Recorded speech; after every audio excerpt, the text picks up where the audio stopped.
Andrew, what's up, man? How you doing, man? Good to Thanks see you. for having me. Yeah, one of the best putters in the Pro Tour by far. You've been known for that for the past couple of years.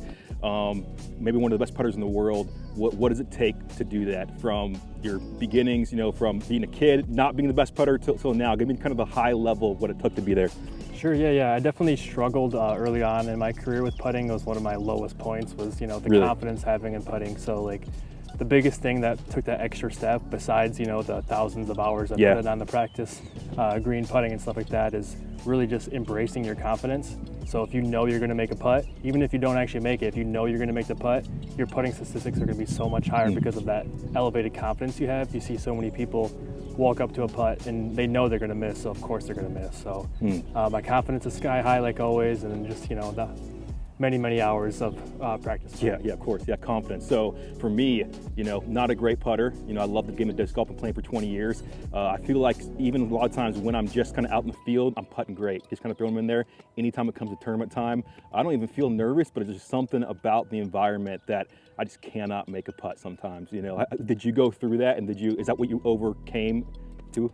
Yeah, I would say so. Early on playing smaller tournaments, it was always a struggle, and I think the biggest thing to break that habit, is simply follow through. When I help a lot of people with their putting techniques, most of it is just a lack of commitment to their putt. So whether it's when they release it, that's too low, bring that hand higher up, it's all confidence. So if you stick with your practice routine and do the same putt every time with full commitment and full confidence, that's the biggest tip that really helps you make all your putts. Awesome. Okay.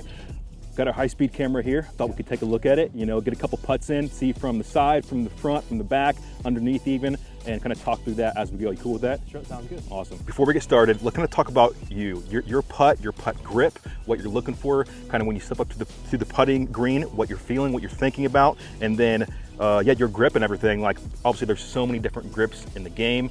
I've tried tens and dozens of different ones, and trying to land on that one is critical and crucial to be a consistent putter. So what do you do, and what are we looking for? So sounds good. I'll show you my technique, but I want you and the viewers to realize that I am a pretty true push putter. Yeah. So just because I do it does not mean you have to do it. Absolutely. So it's going to look different for spin putters, but for me, I put my finger right underneath the rim like that. Show the camera. Fingers pretty spread out.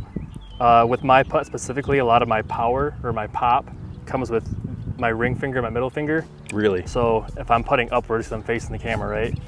My last fingers that come off it go like this, so they pop out. So it pops up rather than a spin would be forward. Yes. So my fingers underneath for angle control, especially in the circle. I want the disc as flat as possible. Obviously, a little bit of hyzer is okay, but front finger and thumb is for angle control. These two fingers are for my pop. It really gets my up and down motion for being a push putter. And other than that, it's just making sure you have a nice clean feel and a nice clean release. Yeah, awesome. So the pop is from the fingers itself. Are you literally pushing out with the fingers, or is it more the motion?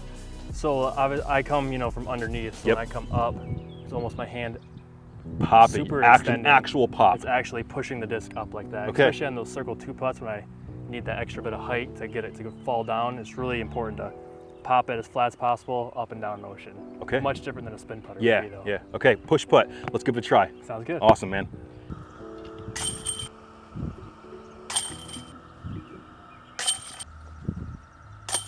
All right, so we did the slow-mo.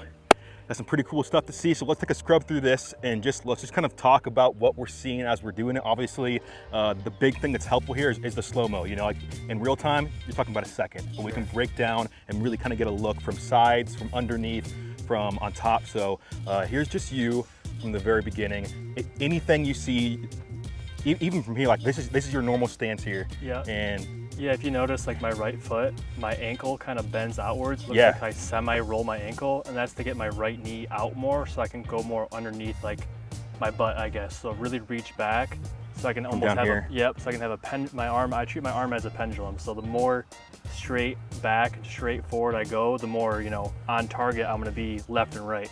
Obviously height-wise is something you have to get accustomed to, but I know if I'm within the circle and there's no wind, I'm pretty much never gonna miss left or right. And that's with the push putt. And that's with my push putt. Where spin putt, you're coming more from your hip or something, jabbing through it. So the up and down motion for the push putt really helps my left to right aim. Okay, sweet. I like that a lot. Well, it's a good make, you know. At least we're making them out here in the practice field. Next clip is gonna come up here. This clip here is from the front angle, so we're gonna take a look even underneath a little bit of the disc as well.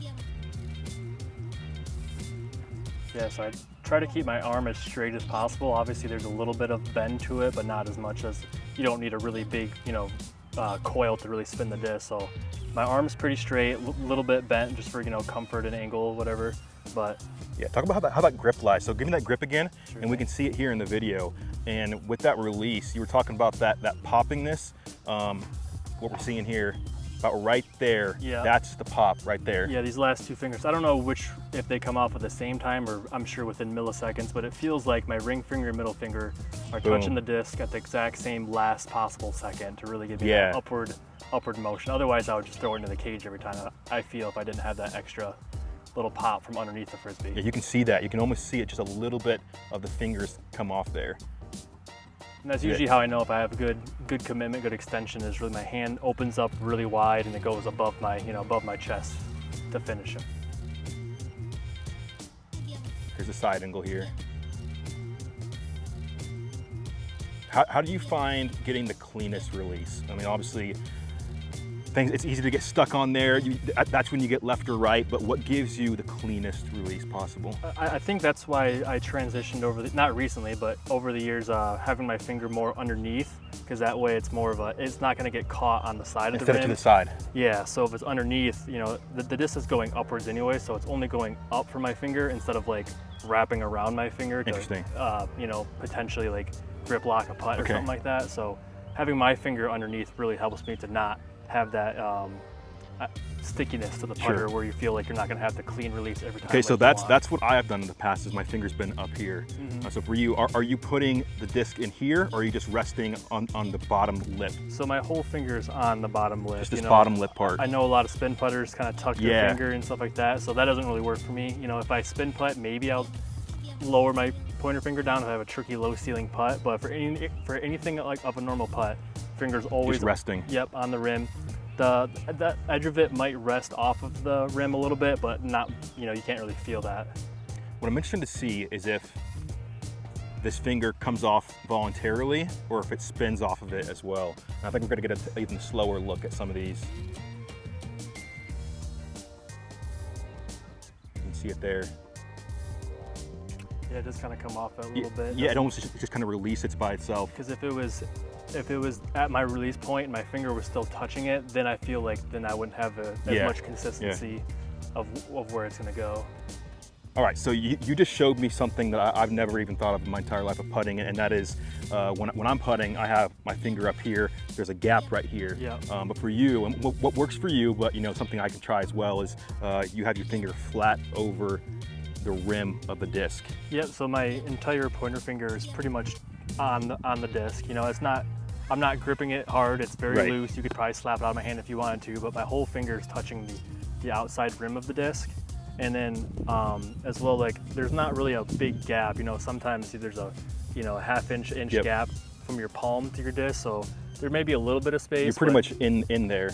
And that's probably what gives you a little spin as well with that. Yeah, if it's windy out, or especially like a headwind putt, I'm not really sure how I do it, but I can definitely tell that, you know, I do a little bit more spin to my push putt. So maybe it's not the truest of push putts. A little bit, yeah. A little bit I can definitely tell when I, you know, kind of just pop it a little bit harder, like a few more rotations to help me break through the wind. Interesting. That's awesome. Yeah. That's awesome. We got a last frame here.